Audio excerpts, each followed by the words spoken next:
एक बात बोले भैया, गरीबों का कोई नहीं होता है।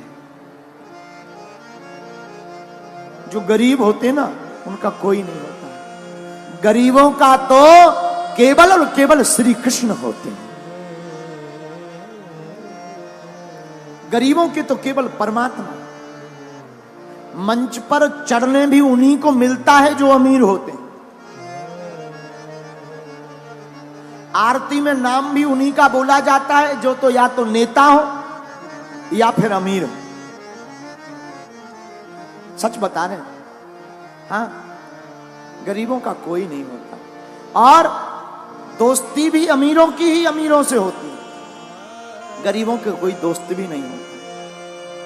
रिश्तेदार भी उसी के घर आते जो अमीर हो।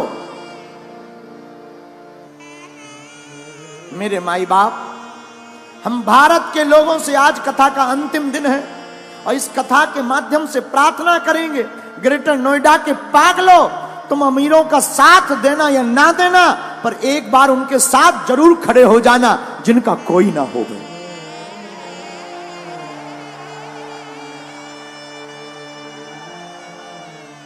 जब गरीबों की बेटी की शादी होती है ना, तो बाप जानता है भूख क्या होती। त्योहार आते हैं, अमीरों के घर पर तो तरह तरह के पकवान बनते हैं। गरीबों के घर पर कभी जाकर देखना, जो बेचारे पूरी बनाने के लिए भी तरसते हैं। गरीबी बहुत बुरी बात है। भगवान गरीब किसी को ना बनाए। दूसरी बात बोले, इस संसार में लोग कर्जा भी उसी को देते हैं जो अमीर होता है। गरीबों को कर्ज भी नहीं मिलता। क्यों? क्योंकि ये चुकाएगा कहां से। लेकिन सच बात यह है, भारत के लोगों, तुमने जरूर बुरे दिन देखे हो, बुरे दिन देख रहे हो। तुम्हारा कोई ना हो, सब तुम्हारी अवहेलना कर रहे हो, तुम्हें हर जगह से दुत्कारा जा रहा हो, कोई तुम्हारा साथ ना दे रहा हो, तब भी तुम घबराना मत। एक काम करना, तुम अपने परमात्मा पर भरोसा मत छोड़ना। वो परमात्मा एक दिन तुम्हारे चेहरे पर मुस्कुराहट लाएगा।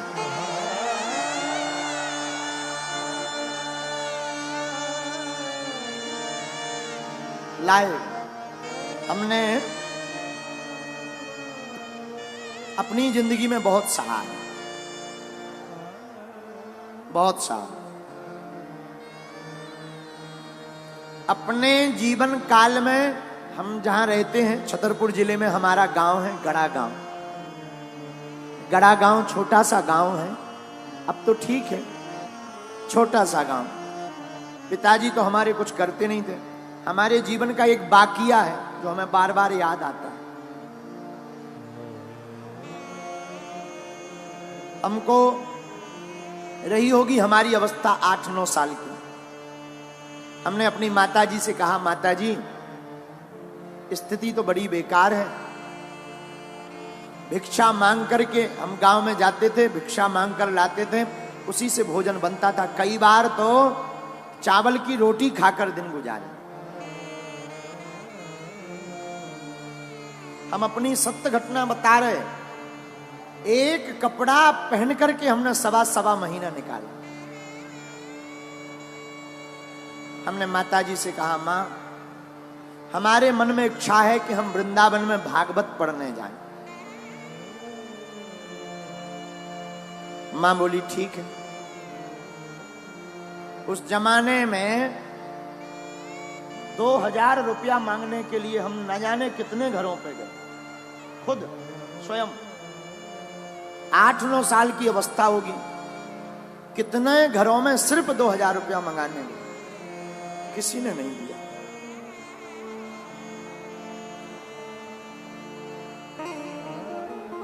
आज भी वो दिन याद आ जाते हैं। बन जाते हैं लाखों रिश्ते, जब पैसा पास होता है टूट जाता वो रिश्ता गरीबी में जो सबसे खास होता है।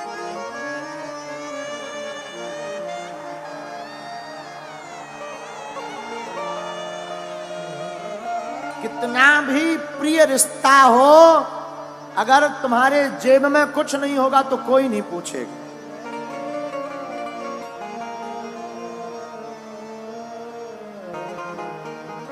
लोग तभी पूछते हैं जब तुम्हारे पास कुछ हो गए। हम भारत के लोगों से प्रार्थना करेंगे,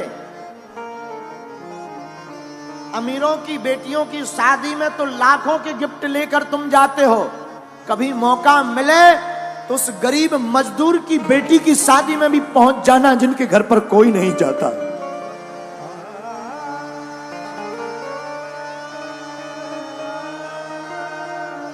हमने अपने जीवन की भूख से शिक्षा ली, इसलिए बागेश्वर धाम पर 4 साल से निःशुल्क अन्नपूर्णा भंडारा चलाया। लोग हमारे पास आए, बोले भीड़ बहुत आती है, दान बहुत आता है। हमने कहा इस दान का प्रयोग हम अपनी जिंदगी में नहीं करेंगे। इस दान से जो हमने अपनी बहन के लिए विवाह में दिक्कतें सही हैं, भारत का कोई भाई वो दिक्कत ना सहे। हर साल अब हम गरीब बेटियों का विवाह करवाएंगे।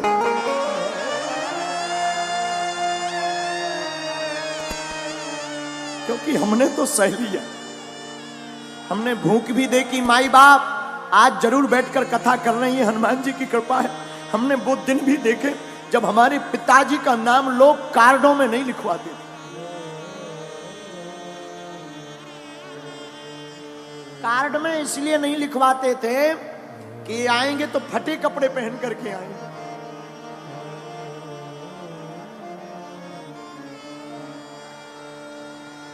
फटे कपड़े पहनकर आएंगे तो बेइज्जती हो जाएगी।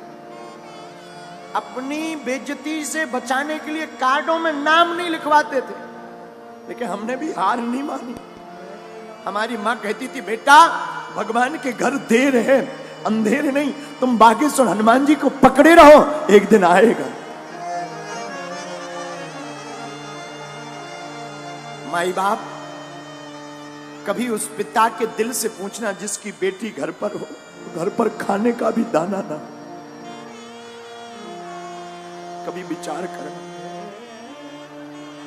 अंधेरी रातें हो, हमारा तो बचपन काल पूरा अंधेरे में गुजरा। एक कमरा था 16 बाई 12 का, गर्ग जी एक कमरा 16 बाई 12 का, वो भी छप्पर का, उसमें खप्पर। और बरसात आती थी तो आफत आती थी।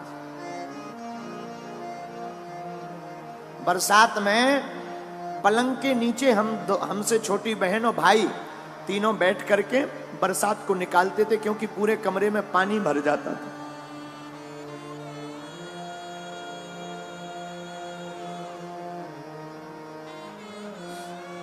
माई बाप भगवान गरीबी किसी को ना दे, गरीबी बहुत बुरी है। इससे बड़ा अभिशाप कुछ नहीं है। कोई नहीं पूछता, न मंचों पर आने देते, न आगे होने देते, दुत्कारते अलग से हैं, रिश्तेदार पूछते नहीं हैं। इसलिए माई बाप ईश्वर गरीबी किसी को ना दे। पर हम तुमसे प्रार्थना करेंगे कि तुम्हारे गांव में परिवार में ऐसा कोई हो तो हमारी प्रार्थना है किसी का तुम साथ देना या मत देना। इस बार हमने प्रण लिया 8 मार्च 2024 को जो बेटियों का विवाह होगा, ऐसी बेटियां जिनके माँ बाप है नहीं, एकदम पिछड़ी हुई, उन बेटियों को एक एक मोटरसाइकिल देंगे। साधु हम तुमसे भारत में दान लेने नहीं आए हैं, हम धन कमाने नहीं आए। भारत के लोगों हम तुम्हारे दिल में हनुमान जगाने आए हैं।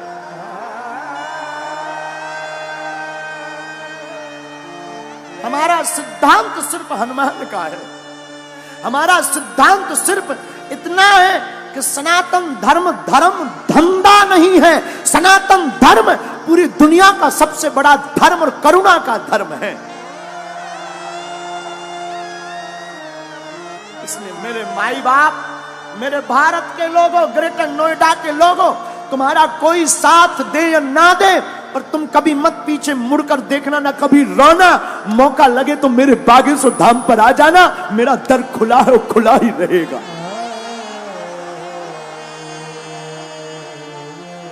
कभी मत पीछे मुड़ना। चिंता मत करना तुम, जो बीत गया सो बीत गया। हमने भी सहा, बहुत सहा, अभी अभी तक सहा। अभी भी कई बार ऐसी परिस्थितियां बन जाती, दान तो हम मांगते नहीं, कई बार परिस्थिति बन जाती है कि लोन लेना पड़ता। लेकिन एक बात बोले, हमारी माँ ने और हमारे गुरु ने हमें एक चीज सिखाई, उसका भरोसा मत छोड़ना। उसका भरोसा नहीं छोड़ा तो कभी उसने हमको किसी के सामने झोली फैलाने नहीं दिया। अब इसलिए भारत के लोगों, क्योंकि जिसके पास गरीबी होती है वही ये दुख जानता है। सबकी समझ में नहीं आता माई बाप, ना ना ना। हाँ, अभी बरसात चल रही है, हमको पूर्ण याद है, अभी भी हम एक कुर्ता रखे हुए हैं अपना पुराना, वो कभी कभी हम याद कर लेते उस कुर्ता को देखकर। है तो छोटा, बहुत पुराना, हम रखे हुए हैं पर याद कर लेते हैं। माई बाप, बरसात में कपड़ों की वो दुर्गंध, भीगे हुए कपड़ों की दुर्गंध। मेरे साधु, हम अपने जीवन की कथा बताकर आपको कहना ये चाह रहे कि हमारे जैसे नालायक की लाज, हमारे जैसे मूर्ख की लाज, हमारे जैसे विचित्र व्यक्ति की लाज जब बागेश्वर बालाजी ने बनाई है, तो भैया तुम भी इनके चरण शरण मत छोड़ना, ये तुम्हारी भी लाज बचाएंगे।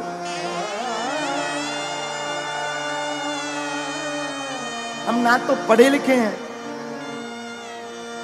ये जो आप टीवी पर देख रहे हैं ना, ये हमारा पुराना घर है। यही वो घर है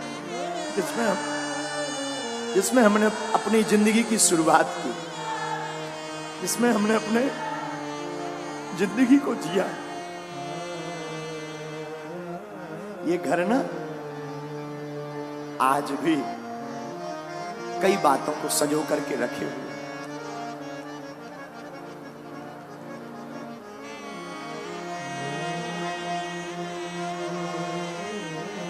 साधु, गरीब का सिर्फ और सिर्फ परमात्मा होता है, केवल राम जी होता है, कोई नहीं पूछता। मुझे कौन पूछता था, तेरी बंदगी से पहले मैं खुद को ढूंढता था इस जिंदगी से।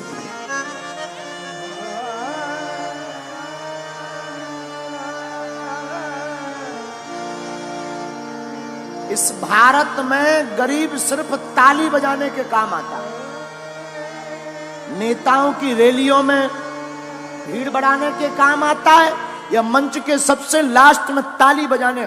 हमारा तो बस नहीं चलता, हमारी तो मजबूरी है। हमारी तो सबसे बड़ी मजबूरी है कि अगर हम इन लोगों को साथ नहीं देंगे, इन लोगों को मंच पर नहीं चढ़ाएंगे, तो कौन टेंट लगाएगा, कौन व्यवस्था बनवाएगा। वरना हमारी दिली इच्छा तो यह है कि सबसे लास्ट में जो बैठा है वो मंच पर आने का अधिकारी है। लेकिन करें क्या, हमारी मजबूरी है, हमारे हाथ बंधे हैं, इतनी व्यवस्था है नहीं, इतना धन है नहीं। लेकिन फिर भी जब कभी हमारे पास व्यवस्था हो जाती ना, तब हमने एक प्रण लिया, हम जंगल में जाकर आदिवासियों वनवासियों के बीच में जाकर अपनी तरफ से, धाम की तरफ से खर्च करके टेंट लगाकर उनको यजमान बनाकर कथा करवाते हैं। फिर वो मंच पर आते हैं, वो मंच पर आरती करते हैं, और बड़े बड़े नेता नीचे बैठकर उनके लिए ताली बजाते हैं। तो हमें बड़ा मजा आता है। क्यों? बुरा मत मानना, हम किसी की बुराई नहीं कर रहे, हम आपको आईना दिखा रहे हैं। जो गुरु का दायित्व है, जो साधु का दायित्व है, हम वो तुम्हें सिर्फ बता रहे। क्षमा करना, तुम इतने बड़े मत बनना कि कोई तुम्हें पा ना सके, इतना बड़ा बनना कि कोई गरीब तुम्हारे बगल में खड़ा हो जाए तो वो भी बड़ा हो जाए।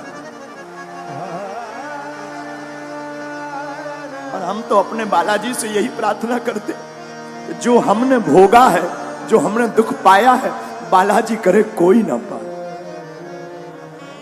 कोई ना पाए। और जितने लोग आज यहां बैठे हैं, हनुमान जी करें कि जाओ तुम्हारी झोली ऐसी ही भरती रहे,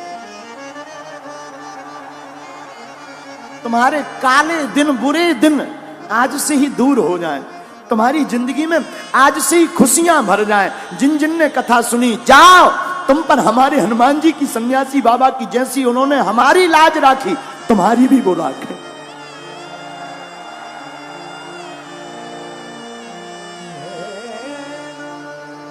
पर माई बाप, सुदामा के जीवन में भी यही हाल। सुदामा जी 5 घरों पर भिक्षा मांगने जाते, छोटे छोटे बच्चे भूख के मारे पतले हो गए। 4 बच्चे।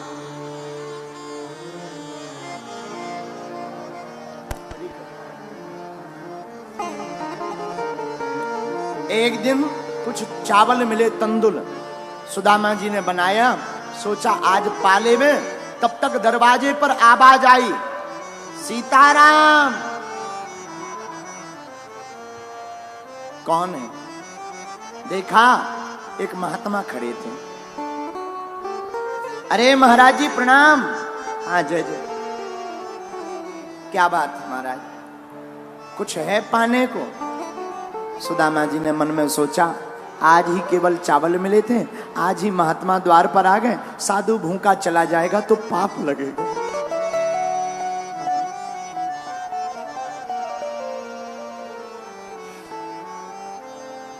साधु भूखा जाएगा तो पाप लगेगा। आओ भगवान। महात्मा को चावल पवा दिए, स्वयं गंगाजल पीकर रह गए।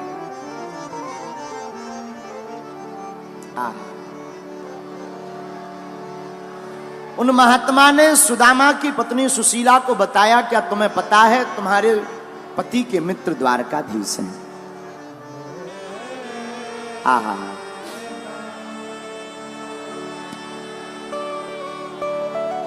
पत्नी ने कहा, हे नाथ, हमने सुना आपके मित्र द्वारकाधीश हैं।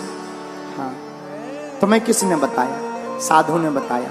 सुनो, वो बड़े ब्राह्मणों को मानने वाले हैं, आप कृपा करके द्वारका जाओ ना, शायद कुछ दे देंगे। कुछ दे देंगे तो कम से कम बच्चे भूखे तो नहीं रहेंगे। बच्चों को क्या मुंह दिखाएं? बात भी सही है, माँ बाप बच्चों को क्या मुंह दिखाएं? घर पर कुछ होना ना होना तो माँ बाप बेचारे बहुत शर्माते, मन ही मन में अपने आप को कसोटते हैं। पर देवी जी, मित्र के घर, राजा के घर, गुरु के घर और भगवान के घर, इन 4 जगहों पर खाली हाथ नहीं जाना चाहिए। कुछ ना कुछ होना चाहिए। हम कहते कुछ हो या ना हो, गीता का श्लोक, पत्रम पुष्पम फलम तोयम, फल फूल पत्ता कुछ भी हो, क्योंकि भगवान कहते हैं भाव का भूखा हूं मैं और भाव ही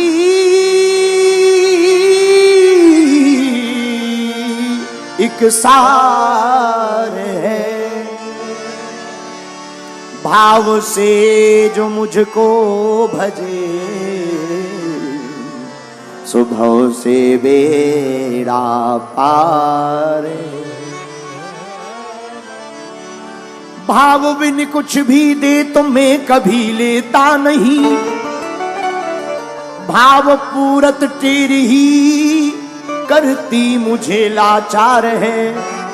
और बांध लेते भक्त मुझको भाव की जंजीर में, इसलिए इस भूमि पर होता प्रभु का अवतार है। प्रभु भाव के भूखे हो प्रभु जी, भाव के भूखे। परमात्मा भाव का भूखा है, पदार्थ का नहीं। हम लोग भगवान के सामने फल रख करके, पुष्प रखकर, दान रखकर ये सोच लेते कि हम धर्मात्मा हैं। परमात्मा की नजर में वो धर्मात्मा नहीं जिसने पदार्थ रख दिया, परमात्मा की नजर में वो धर्मात्मा है जिसने अपना दिल ही चढ़ा दिया।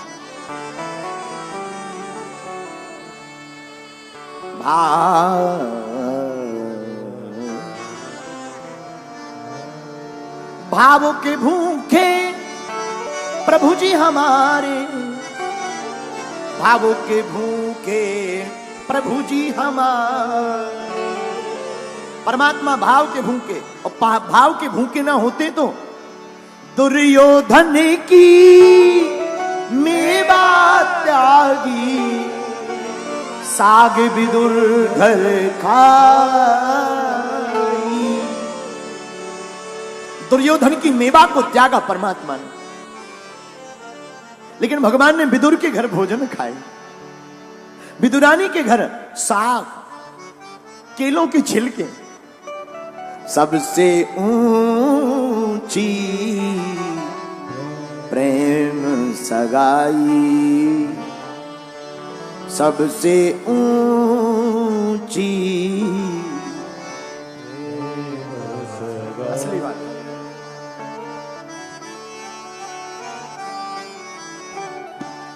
कौन कौन भगवान को भाव से पाना चाहता है? प्रेम सगाई, प्रेम सगाई, प्रेम सगाई, प्रेम सगाई, हाँ प्रेम सगाई, प्रेम सगाई, प्रेम सगाई, प्रेम सगाई, ओ प्रेम सगाई, सगाई, प्रेम सगाई, सगाई। अब उठा लो दोनों हाथ। सबसे ऊंची प्रेम सगाई, सबसे ऊंची प्रेम सगाई, सबसे ऊंची प्रेम सगाई, सबसे ऊंची। दोनों हाथ उठा करके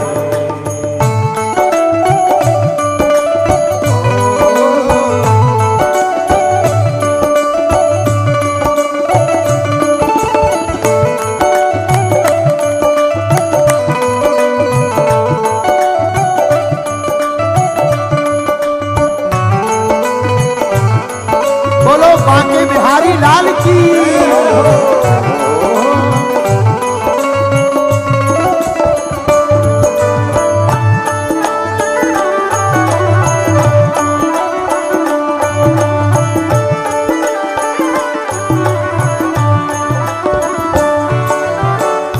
हा हा हा हा ओ हो दुर्योधन की मेवा त्यागी, दुर्योधन गाइए मेवा त्यागी, दुर्योधन की मेवा त्यागी, दुर्योधन की मेवा त्यागी, मेवा त्यागी, हाँ जी मेवा त्यागी, मेवा त्यागी, हाँ जी त्यागी। और किया क्या हमारे ठाकुर जी ने? किया क्या? साग विदुर घर खाई, ओ साग विदुर घर खाई, सबसे ऊंची प्रेम सगाई, सबसे ऊंची प्रेम सगाई, सबसे ऊंची प्रेम सगाई, सबसे ऊंची प्रेम सगाई। देखो ताली नहीं बजाओगे ना तो तुम्हें पड़ोसी बेकार मिलेगा। उठा लो दोनों हाथ।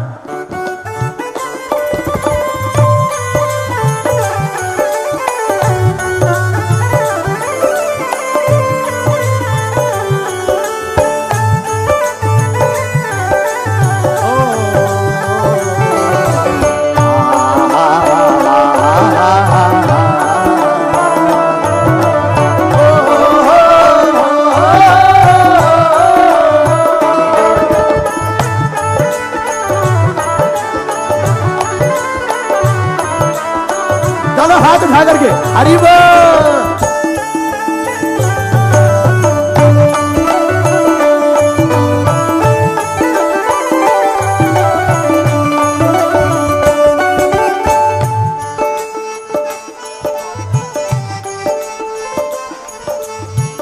प्रेम की बस अर्जुन रथ हाँ क्यों, प्रेम की बस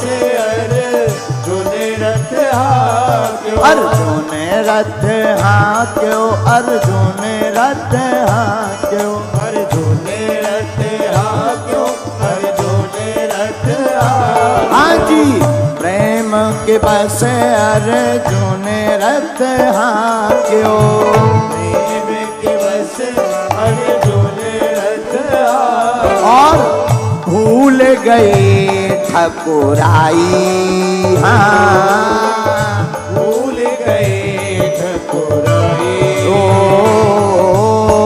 भूल गए ठकुराई हाँ भूल गए ठकुराई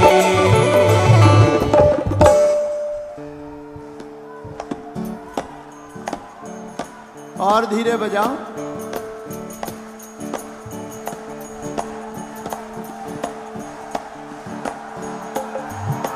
राधा राधा राधा राधा राधा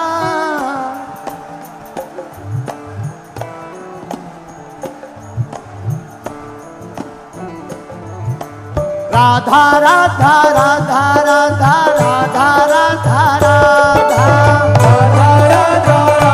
राधा राधा श्यामा श्यामा श्यामा श्यामा श्यामा श्यामा